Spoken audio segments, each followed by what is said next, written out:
Эта история произошла в одной небольшой, далекой деревушке на севере, в Сибири, где на окраине жила одна пожилая, но крепкая старушка, которая жила на свою небольшую пенсию и имела свое хозяйство. Однажды мимо ее дома проходили охотники, которых она знала, и она позволила им остановиться на ночь, выпить чаю и рассказать интересные истории. Охотники принесли с собой находку, 3 крохотных волчат, которые остались без своей матери в лесу.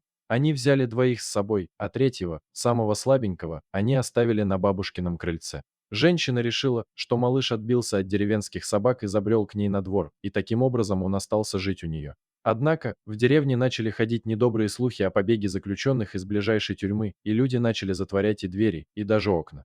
Наша героиня жила на окраине деревни, и ей не дошли новости о побеге заключенных. Возможно, старушка и не обратила на них внимания, рассуждая, что никому она не нужна, одинокая и ни на что не годная, кроме своих кур, гусей и любимого питомца волчонка.